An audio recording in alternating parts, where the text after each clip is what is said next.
signs of the times, as Brother Craig indicated, that have only really become apparent to us in the last few years. We're going to look at Islam. And if you read and watch the media, you will know that Islam and the doings of the Muslim peoples are never far from the headlines. So we're going to have a look tonight and see what does the Bible say about this religion and about its followers. But first of all, we need to understand just exactly what we're going to look at. So we ask the question, what is Islam? It's the religion that was proclaimed by Muhammad, as he's commonly known, and those are his dates, 561 to 632 AD. So he's fairly late in relation to Christianity and certainly in relation to Judaism. And Islam means submission. If you take on the religion of Islam, you submit to the will of God, the will of Allah. And a follower of Islam is called a Muslim. And their holy book is the Quran. And we'll look at a bit of that later. And they reckon that 22% of the world's population currently are Muslims. By comparison, approximately 30% are Christians. So what do they believe? Well, they believe there is only one God, Allah, which is a good standpoint to start to discuss with them, because they hate the doctrine of the Trinity. They think it is blasphemy. So we make known to them that we believe there is only one God. Then we have a basis for discussion. They believe this God, however, has no image or form, whereas the scriptures say that God created man in his own image. Allah has never begotten a son. But of course the scriptures say that Jesus is the only begotten Son and God is the Father. To a Muslim, Jesus is just one of many prophets sent by God. So to a Catholic, Jesus is God. To a Muslim, Jesus is no more than a man. Muslims who sin can repent and ask God for mercy. The sacrifice of Jesus has no part in the process of forgiveness, because Muslims don't actually believe that Jesus died. They believe that he swooned on the cross and later revived. The information on this slide comes from a Muslim website, and what they say is that by the time of the 7th century, in other words, by the time of Muhammad, it was not possible to find the truth, because the Jews had corrupted the Old Testament scriptures and the Christians had corrupted the New Testament scriptures, so that the truth could not be found. Therefore, God revealed to Muhammad the Quran. They believe life doesn't end at death. Man's destiny, whether it be heaven or hell, is determined by his actions now. So, what's it all about, Islam? What is the objective of Islam? Well, there's a statement from a Muslim cleric from one of their Friday sermons in a mosque in Egypt. It is the destruction of the West. They hate the West because of the Crusades. When George W. Bush used the word crusade at the time of the Iraq War, that was one of the things that enraged the Muslims. Here's a couple of photographs of Islamic demonstrations. And just have a look at the sort of things that they are saying. Their Sharia law is the true solution. Freedom can go to hell. They don't want freedom. They despise the West for freedom of speech and freedom of action. Everything's got to be governed by what Allah says. And Islam is going to dominate the world. And they want to get rid of Israel, destroy the terrorist state of Israel. That's the objective of Islam. You may remember Ayatollah Khomeini, who fomented the Iranian Revolution that overthrew the Shah. Well, that is an extract from the book of his sayings, that the objective is to conquer all non-Muslim countries, put the Quranic law in power from one end of the earth to the other. And what do you do with those who won't cooperate? Well, you chop their heads off. A teacher in London was attacked by 4 Muslims because he was teaching religion to the daughter of one of them. He was a religious instruction teacher. And at the trial they said, how can a non-Muslim teach our daughter about Islam? So there's a great deal of militancy about Islam. So where did it come from? Why do we have this problem in the world? What are the real roots of it? Well, we have to go back to Abraham. We know from the scriptures that Abraham had two sons, one by a bondwoman and the other by a free woman. And from Ishmael have descended the Arab peoples. And it was to the Arab peoples that Muhammad first preached this new religion, that he was proclaiming the religion of Islam. And through Isaac have, of course, come the Jewish peoples. But the objective of both the Islamic peoples and the Jewish peoples is the one city of Jerusalem. And they come into collision there because they both want it as their capital. So when we look at the texts, we can read the history of Abraham and Ishmael in the Bible. But what does the Quran say? The holy book of Islam. There's a quotation from Surah chapter 2 of the Quran. We appointed the holy house of Mecca to be the place of resort for mankind. Abraham and Ishmael raised the foundations of the house, saying, the Lord accept it from us. So they believe that Ishmael is the chosen son, not Isaac, and that Abraham and Ishmael went to Mecca and they raised up the temple, which is the center of Islam, where the Hajj pilgrims go to execute their pilgrimage. And Surah 2 also says, send them an apostle, that's Muhammad, who may teach them the book of the Quran, who will be averse to the religion of Abraham, but he whose mind is infatuated. So they believe that Islam was the religion that Abraham had. And what Muhammad has done through the Quran has simply revived the original religion which was held by their father Abraham. So their holy places are Mecca, the most holy, Medina, the city to which Muhammad fled when he was driven out of Mecca, and Jerusalem, sometimes called the far-off holy place. The name Jerusalem is not actually mentioned in the Quran. There is a reference in Surah 17 to the farthest place of prostration, which some Muslims interpret as being heaven, others say it is Jerusalem. So what does the Bible say? What do we learn from Bible prophecy? Well, we know that the scriptures predicted the history of the nation of Israel from 2000 BC, the time of Abraham, down to the present day. And we can establish that step by step from the scriptures. We know that the scriptures predict, and principally the prophecy of Daniel, the rise and fall of the Babylonian, Medo-Persian, Greek and Roman empires, and we can track that down through the centuries and see how detail by detail the scriptures identified in advance what would happen to those peoples. So we're going to see that it is also predicted in the chapters that we have read, Revelation 8 and 9, the powers which would ultimately overthrow the Roman Empire.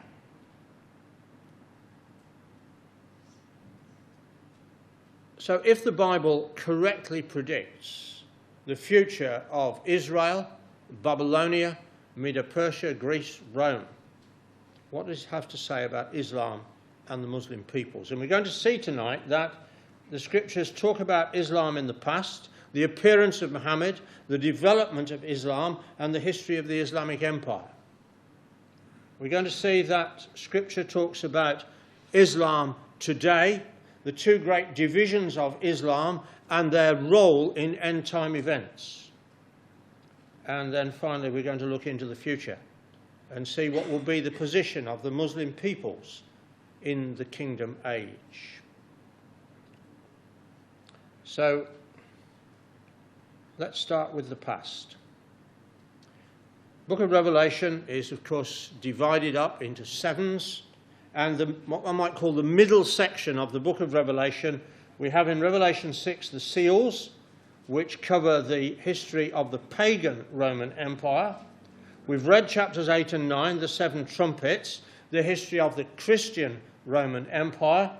And then we've got chapter 16, which we shall look at a bit later, the 7 vials, the history of the Holy Roman Empire. So this sequence of the seals, the trumpets and the vials are all to do with various stages of the Roman Empire. They're all continuous historic. They foretell a sequential series of events over a period of time. We're not going to look at the seals tonight. Our focus is going to be on the trumpets and the vials, because that's where we read about Islam and the purpose of God. So there's the division of the Roman Empire. Now, as Brother Russell read through Revelations 8 and 9, did you notice the emphasis on the word third? So Revelation chapter 8, verse 7, the third part of the trees. Revelation 8, verse 8, the third part of the sea, the third part of the creatures, the third part of the ships. Revelation 8, verse 10, the third part of the rivers and fountains of waters. And verse 12, the third part of the moon and the stars and the sun, and they shone not. And then we've got it again in chapter 9, verse 15, to slay the third part of men. And in verse 18, by these 3 was the third part of men killed. So one of the key words in Revelation 8 and 9 is the third part, because the Roman Empire was divided into 3. And you can see it there on the screen. There is Western Rome, there is Eastern Rome, centred in Constantinople, its capital, and then there is North Africa, with its effective capital of Carthage. Those are the 3 parts of the Roman Empire. And the first 4 trumpets are against the western part of the empire, Western Rome. Trumpet number 5 is against that part of the Roman Empire which was on the North African coast. And trumpet number 6, as we shall see, is against the Eastern Roman Empire and led to its overthrow. So we start in Revelation 8. And Revelation 8, in various symbols, portrays a whole series of barbarian tribes who came from that area that's circled on the map. You might be able to see there. My pointer will work. Yes, there's the Vandals. They came from that area. But all of those tribes came from that northern area of Europe, and for various reasons they moved south and they came against the Roman Empire, the Christian Roman Empire centred in Rome. So the first trumpet, Alaric and the Visigoths. The second trumpet, Genseric and the Vandals, who came by sea. That's why verse 8 talks about the sea. The third trumpet, Attila and the Huns. And the fourth trumpet, the Ostrogoths, under Odoacer and Theodoric, who finally overthrew the Christian Roman Empire in the west. And all of those things came to pass before the birth of Muhammad and before the writing of the Quran. So that's the first third gone. What about the other 2/3 of the Roman Empire? What powers defeated them? Well, let's move on now to the 5th trumpet. What was the next great event in history to occur after the fall of Rome to the Goths? It was the rise of Islam in the Arab lands. So Revelation chapter 9 and verse 3, there came out of the smoke locusts upon the earth, and unto them was given power as the scorpions of the earth have power. So these peoples are presented to us as locusts and scorpions. And as we'll see in the chapter, particularly in verse 5, scorpions torment but don't kill. These, in the outworking of history, were the Saracens. The word Saracen means sunrise. These people came from the east, and they warred with what history has called Saracen fire. So these weren't cannon. They were cast tubes which shot burning material, the formula for which has been lost in history. Nobody knows exactly how the Saracens compounded it. But they fired this burning stuff at their enemies, and it could set their ships on fire and injure their troops. And the cast tubes that they fired it out of, which were on wheels and towed behind their horses, were actually called scorpions. So when God revealed these things to John in the Isle of Patmos, he knew in advance the terminology that would be used by these peoples. The word locust is Arbe, the word Arab is Arbi, and the desert is Arabah. So these are peoples who came out of the desert regions of Arabia. The locusts are described as having heads which look like horses, and the Saracens were a nomadic tribe who came from the region of Sinai and then spread from the east. And they were cavalry. They rode horses and towed these weapons behind them. So God anticipated the rise of these people with the description and the symbology which we have in Revelation chapter 9. And the fact that they are described as locusts is remarkable, because if you look at those two maps, the top one shows the distribution of the locust in the Middle Eastern region. And during the season when the locusts swarm, that is the area on that top map where they afflict mankind by eating the vegetation.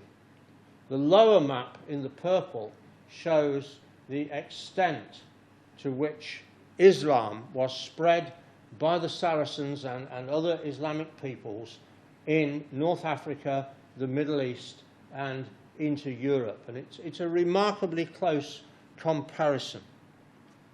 God knew from the beginning where these people would go and what they would do. So let's read now Revelation 9 and verse 4. So these people are going to go forth, these Saracens as they were called, and it was commanded them that they should not hurt the grass of the earth, neither any green thing, neither any tree, but only those men which have not the seal of God in their foreheads. Now when Muhammad died, he was succeeded by a man called Abu Bakr, who was his close friend, who'd fled with him from Mecca to Medina. And it was Abu Bakr who sent forth those troops, those Saracen troops, to war. And history records the instructions which he gave to his troops. There he is. Just read this and compare it with Revelation 9 verse 4. They're not to kill women or children. They're not to destroy palm trees and burn fields of corn. They were not to cut down fruit trees or do mischief to cattle unless they had to eat. But they were to encounter Catholic priests and monks with shaven crowns, and they were to cleave their skulls or make them pay tribute. It's a remarkable correspondence between those words of Abu Bakr and the prophecy in Revelation 9 verse 4, which I'm sure he hadn't read. But the angels were at work. So when we look at the detail of the fifth trumpet, in verse 1 we have a star falling from heaven to the earth. And Muhammad was a rising star in Mecca until he was forced to flee the city and go to Medina. And he was given a key. He gained power through the religion which he preached over many peoples. And they came out of the pit, out of the Arabian desert, from which they attacked the Catholic Eastern Roman Empire. The peoples whom they attacked would seek death. They were given the choice, convert or pay tribute. And look at verse 7. The shapes of the locusts were like unto horses prepared unto battle, and on their heads were, as it were, crowns like gold. They wore bright yellow turbans. Their faces were as the faces of men. They were bearded. And verse 8, they had hair as the hair of women. The Saracen warriors wore long hair under their turbans. The details of the appearance of these peoples fits exactly the symbology of Revelation. And they had tails like scorpions, this horse-drawn artillery, scorpions that they had. And verse 5, To them it was given that they should not kill them, but they should be tormented 5 months. And again in verse 10, they had tails like unto scorpions, and there were stings in their tails, and they have power to hurt men 5 months. 5 months of the calendar year is the period of locust activity. And it was at the same time of the year that the Saracens fought, paralleling the locusts. And when we look at the time periods, 5 months of 30 days is 150 years. And from 632, the death of Muhammad, when this attack on the Roman Empire started, to 782, when the Caliph Harun al-Rashid made peace with the emperor in Constantinople, is exactly 150 years. 150 years of warfare against the powers of Rome. And verse 11, they had a king over them, which is the angel of the bottomless pit, whose name in the Hebrew tongue is Abaddon, but in the Greek tongue hath his name Apollyon, the destroyer.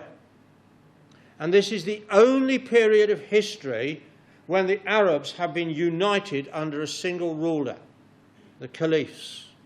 Look at the Arab nations now, totally disunited, fighting against one another. Absolutely no sign whatsoever of 10 Arab nations coming together against Israel, as the preterite view of Revelation suggested would happen. It hasn't happened, because it's not the correct interpretation of Revelation. The preterite view, if you go back to verses 7 and 8, talks in terms of this being the Romans besieging Jerusalem. But the Romans didn't have on their heads crowns like gold. They weren't bearded. They didn't have long hair. The details don't fit. But they do fit the Saracen assault on the Roman Empire. And again, verse 11, Abaddon, Apollyon, the destroyer. And that's what the Saracens were. By the early 8th century, they'd conquered all of North Africa and were moving through Spain and Portugal into Europe. And they were only stopped at Tours in 732 by Charles Martel, Charles the Hammer, the first occasion in recorded history that an army composed only of infantry had defeated an opposing army which had cavalry. And that victory by Charles Martel, who was the grandfather of Charlemagne, stopped the Muslim advance into Europe through Spain and brought to an end, effectively, the 5th trumpet. So we come now to the 6th trumpet. Verse 14, or 13 for the context. The 6th angel sounded, and I heard a voice from the 4 horns of the golden altar which is before God, saying to the sixth angel which had the trumpet, loose the 4 angels which are bound in the great river Euphrates. And so they came. First of all, the Seljuks. There were 2 brothers, Togrul Beg and Kagrig Beg, who came to Baghdad in 1055. And on the 27th of April 1062, and we'll look at that date later, Togrul Beg married the Caliph's daughter and became in effect the head of Islam. And his nephew Alp Arslan started the war against the Eastern Roman Empire and defeated the Roman Emperor in 1071 at Manzikert. Then came the Mongols under Genghis Khan. And Genghis Khan said to the Pope, I am invested with a divine power to subdue and extirpate the nations. And Genghis Khan ruled over the greatest contiguous area of land of any man in history. And he was followed by Tamerlane, Tamar the Lame, from 1370 to 1405. And then finally the Ottoman Turks came from about 1326 to 1453. And again, we shall look at that date in a minute. So there's a map showing the extent of the Seljuk Empire. And see how they have pushed east towards, but not actually up to, Constantinople. The time of Constantinople's fall had not yet come. So the angels did not allow Alp Arslan, that's him in the bottom corner, to attack and take the city of Constantinople. But then came the fourth angel, the Ottoman Turks. The Turkish Sultan threatened Constantinople. They got to the walls in 1402, but Tamerlane attacked from the rear and they had to break off the siege of Constantinople. It wasn't the time that God had appointed. But then in 1451, a new sultan, Mehmet II, who was called the Great Destroyer, came to power. He was 19 years old.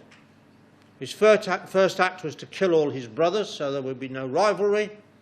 And then he turned to his vizier and his pashas and said, I am going to take Constantinople. And they all shook their heads and said, no, that city is impregnable. The walls are 100 feet high and 30 feet thick. You'll never take it. He said, I am going to take Constantinople.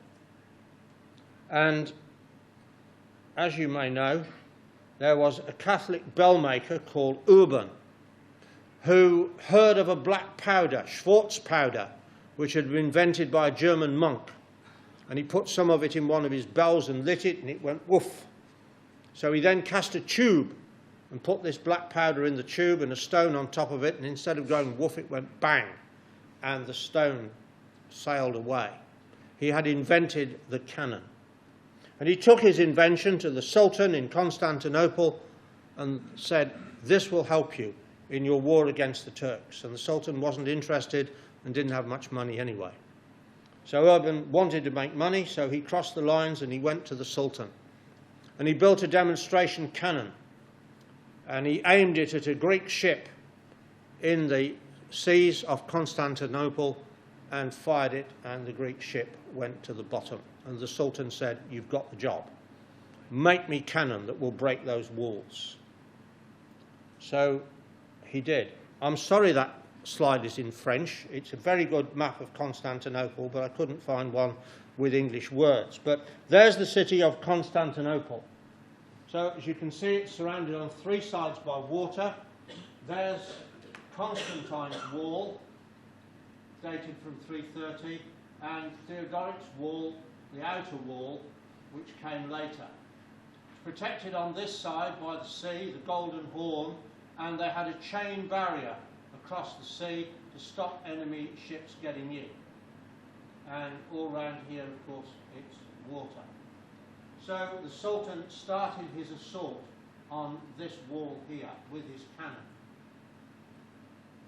And they went on firing and firing and firing, and every night the Greeks rebuilt the walls, and the Sultan decided that we need a second front.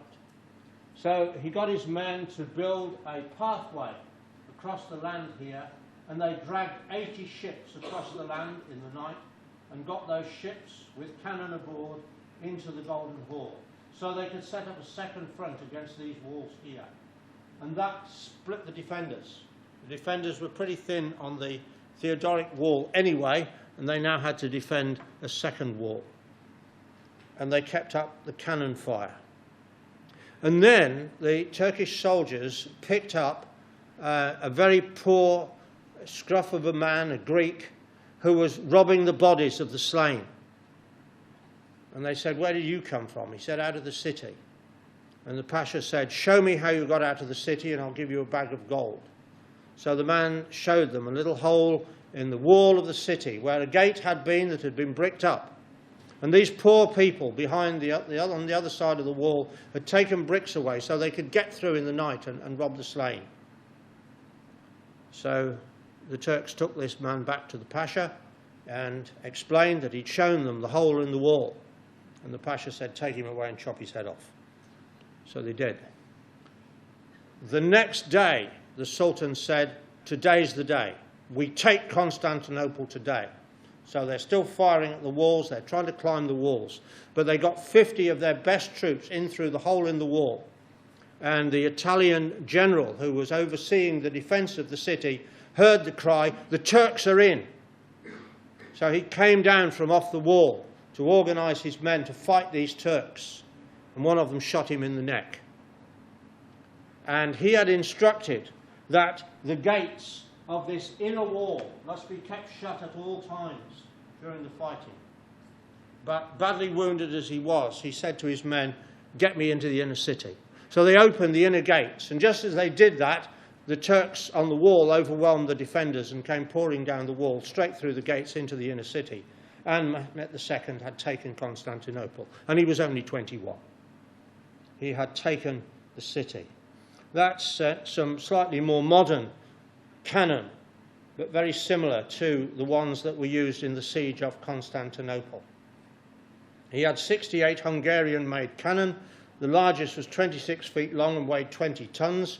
It could fire a stone weighing 1,200 pounds and had an operating crew of 200 men. And it fired 7 times a day because they had to cool it down in between firings. And eventually the Sultan got impatient and he said to Urban, "You've got to increase the rate of fire." So they did, and the cannon exploded until it killed the entire crew, including Urban. So he never saw the city taken.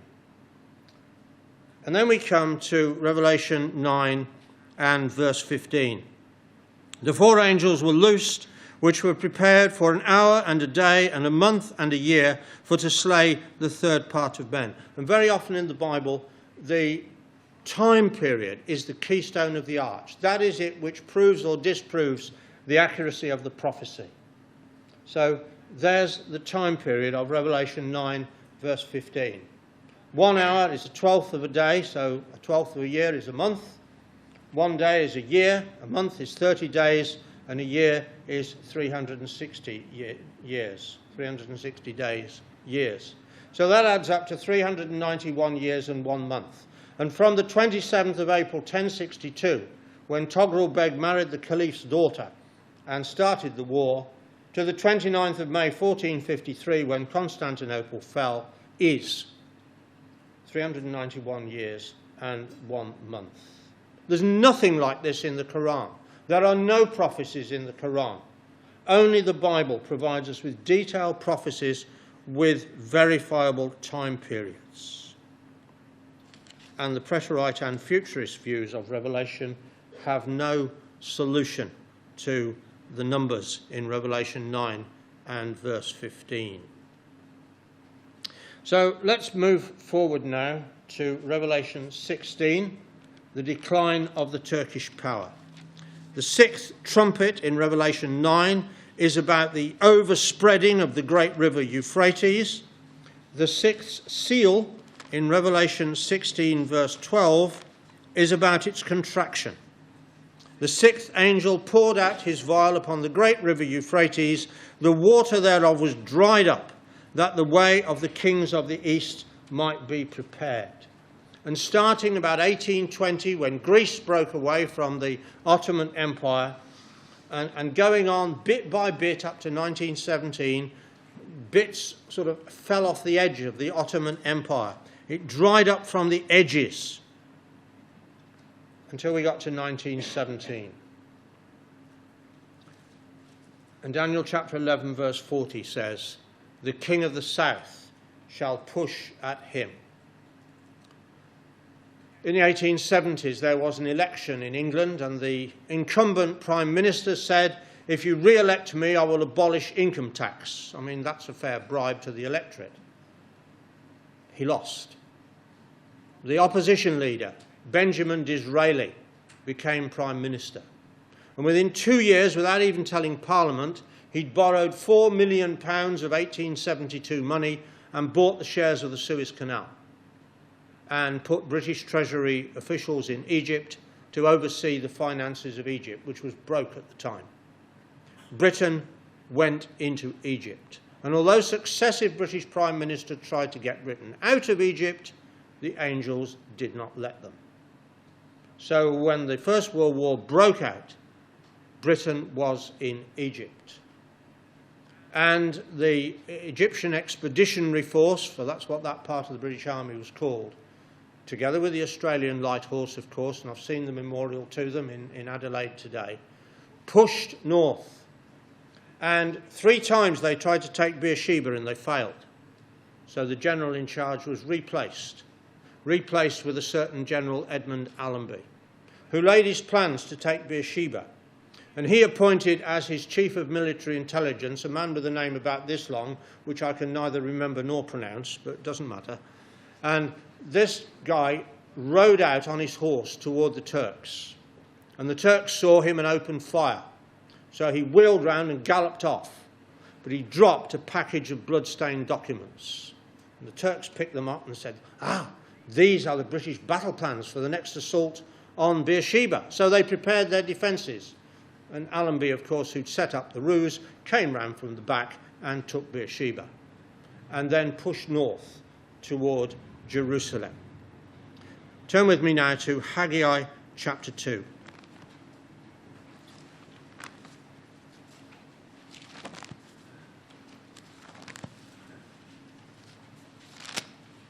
Haggai chapter 2 and verse 18. Consider now from this day and upward, from the 24th day of the 9th month, even from the day that the foundation of Yahweh's temple was laid, consider it. Is the seed yet in the barn? Yea, as yet the vine and the fig tree and the pomegranate and the olive have not brought forth. From this day I will bless you. So in the terms of Haggai, this was the day on which the foundation of Yahweh's temple was laid, on the 24th day of the 9th month, which is winter, it's December in our calendar. Now, if you Google the phrase, as birds flying, you'll find an article written by a mechanic in the Royal Flying Corps, which was the predecessor of the RAF, who was involved in the warfare in Palestine, and who heard a Church of England minister preach a sermon on the subject, as birds flying, in which the minister said not only that Allenby would take Jerusalem, but that he would use aircraft to defend it. But the amazing thing is, if you read that article, that the author has worked out that the 24th day of the 9th month of the Hebrew calendar in 1917 corresponded to the 8th, 9th of December. Allenby exerted pressure on the Turks. He told his commanders not to fire at Jerusalem, but he exerted pressure on them. He surrounded the city, but he left the Turks an avenue of escape.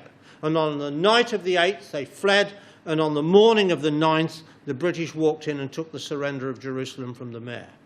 The exact time that the foundation of Yahweh's temple was laid. And from that day forth in the land, God has blessed the people of Israel. So, back to Revelation 16. The Turkish Empire has dried up. That, it says, the way of the kings of the East might be prepared. Now, if you read Eureka, and I have the greatest respect for Brother Thomas's exposition in Eureka, but when he wrote Eureka on Revelation 16, verse 12, the whole of the Middle East was Ottoman Empire. There were no separate countries. So he came to the conclusion that this was a prophecy of the coming of Christ and the saints. But if you look at Revelation 16, Christ and the saints Christ appears in verse 15. Behold, I come as a thief. And he comes to call the saints to judgment in verse 15, just before the Battle of Armageddon. So we can't really have him coming with the saints in verse 12.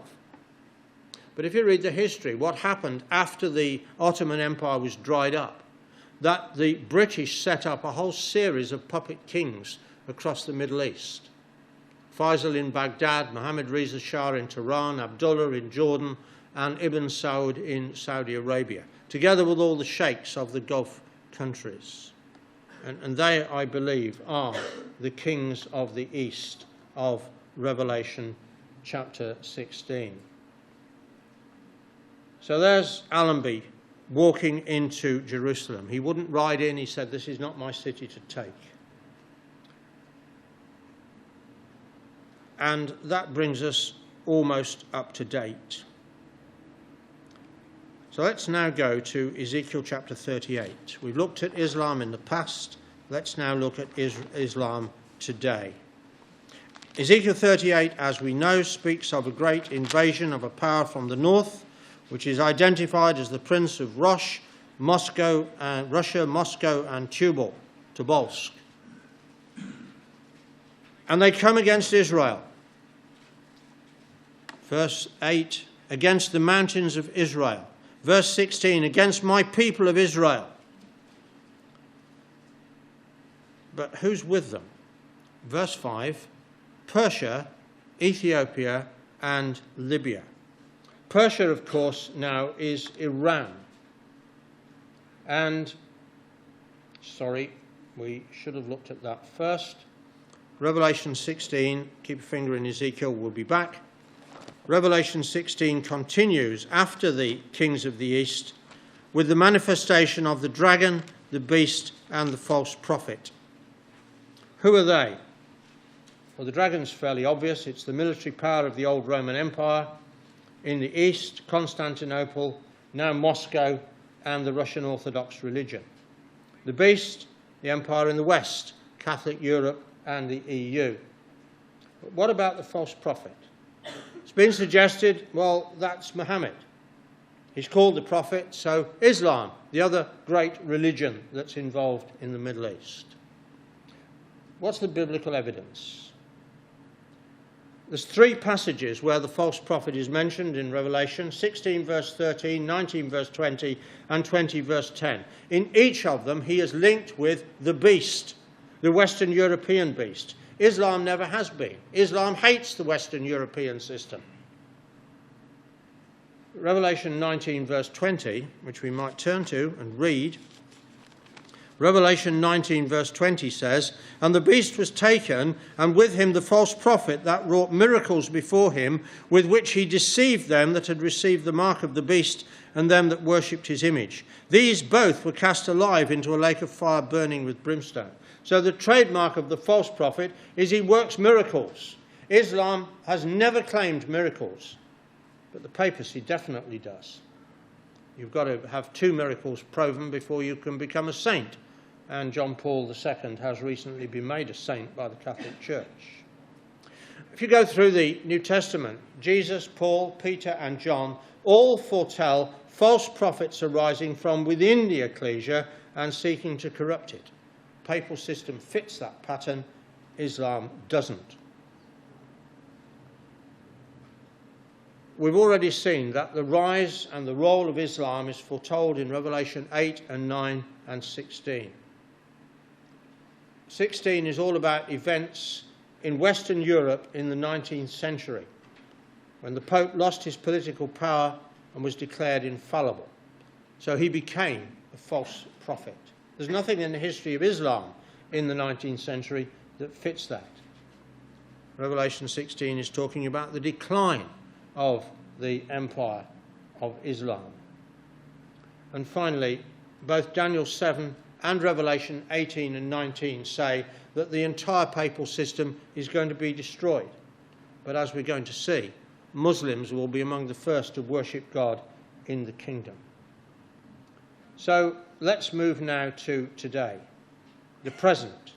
And we find Islam divided. So back to Ezekiel chapter 38, verse 5, Persia is with Gog. Persia, Iran today, is Shiite Islamic and is allied with Russia. Russia has helped Iran with its nuclear program. Mr. Putin has visited the Ayatollahs in Tehran from time to time. Whereas in Ezekiel 38, verse 13, we've got Sheba and Dedan opposing the invasion of Gog with Persia, Ethiopia, and Libya. And Sheba and Dedan, who are the Gulf Arab states, are Sunni Muslims. So we've got Shia in verse 5 and Sunni in verse 13. So what's the problem between them? Why is Islam divided between the two? Well, the whole issue is over who should have succeeded Muhammad when he died. The Sunnis said, well, we need the most capable man, and the most capable man is Abu Bakr, who we've already looked at. The Shia said, no. He's got to be either a relation of Muhammad or an imam, a teacher appointed by God. So their leader was Ali, who was the cousin and son-in-law of the Prophet. They went to war with each other, as Muslims rather tend to do, and Ali was killed.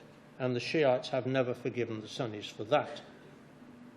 So what do the Shiites believe? They believe that there have been 11 imams who have taught and guided Muslims. The 12th imam, whose name's Muhammad al-Mahdi, 869 AD, conducted the funeral of his father, the 11th imam, when he was either 5 or 7, according to which history you read, and then he disappeared. And the Shiites believe he's hidden by God down a well in the holy city of Qom. And the faithful drop letters to him down the well, just like children of the world send letters to the North Pole in December. But they believe that he's going to come out of that well and lead them to glory and world domination when two things have happened. The world's fallen into chaos and civil war, and the Zionist state has been destroyed. So part of their statement of faith, if you like, is that Israel must be wiped out. That's why Israel, Mr. Netanyahu, been so concerned about Iran. And there is a political group in Iran who believe that creating chaos in the world will hasten the return of the Imam. So there's the launch of an Iranian missile in August 2010. And as it was launched, they chanted Allahu Akbar, God is great, but written on the side of the missile was Ya Mahdi, which translated is Go Mahdi. They want that missile to go and create chaos in the world. And their concept of the return of the 12th Imam seriously worrying some commentators in the West. Don't know whether you remember that picture. That's former President Ahmadinejad hosting a conference in Tehran in 2005 to discuss what the world will be like once we've got rid of the Zionist state and the Zionist movement. A world without Zionism. Let's have a look at Psalm 120. Here's another scripture which impinges upon this.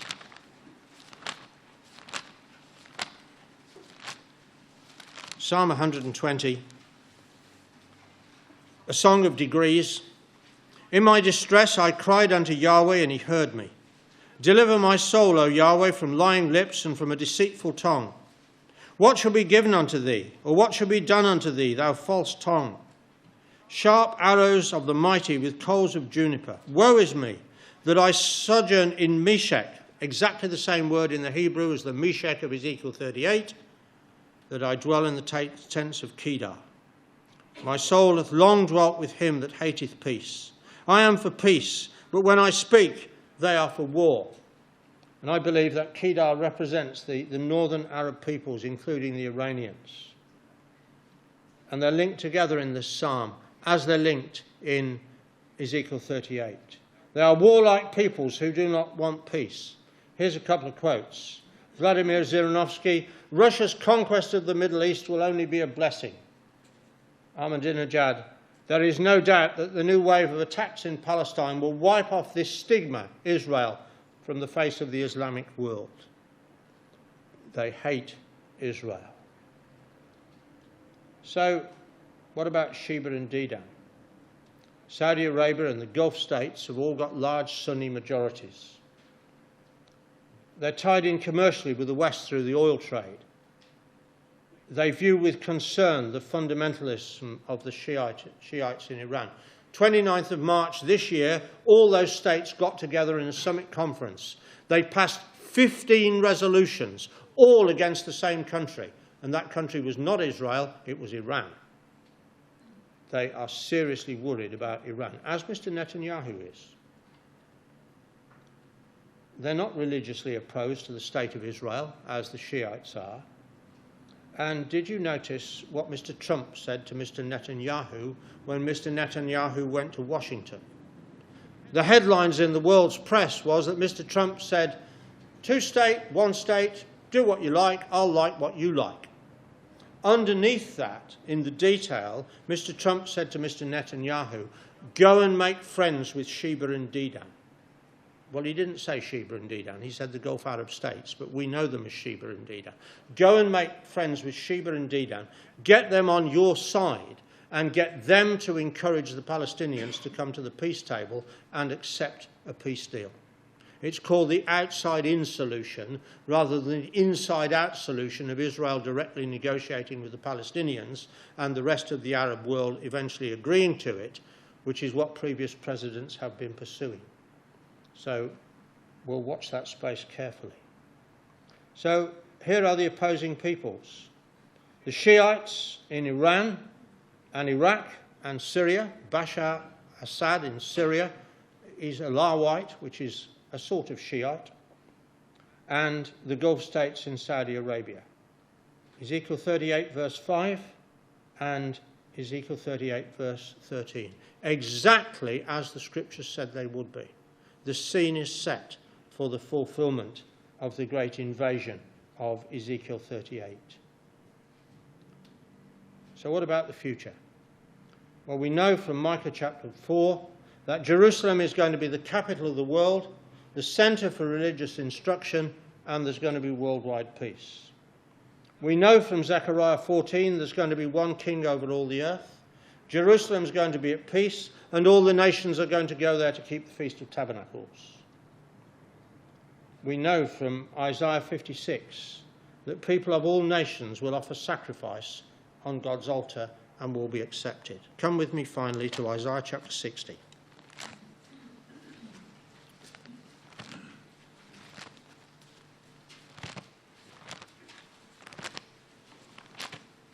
Isaiah 60 and verse 1.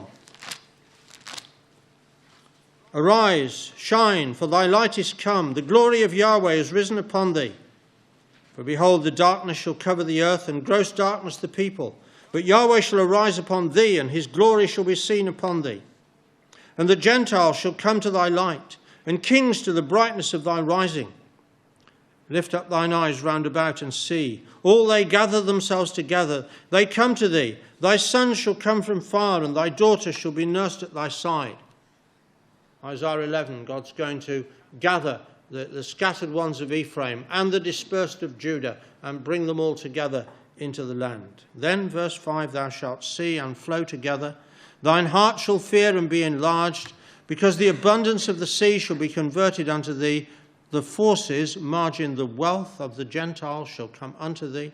Israel is going to be enriched by the Gentile nations. Verse 6, the multitude of camels shall cover thee. The dromedaries of Midian and Ephah, all they from Sheba shall come. They shall bring gold and incense. They shall show forth the praises of Yahweh. All the flocks of Kedar, those warlike peoples that we read about in Isaiah 20, shall be gathered together unto thee. The rams of Nebaioth shall minister unto thee. They shall come up with acceptance upon mine altar, and I will glorify the house of my glory. Muslim peoples from both sides will be there to offer upon the altar and worship. How's that going to come about?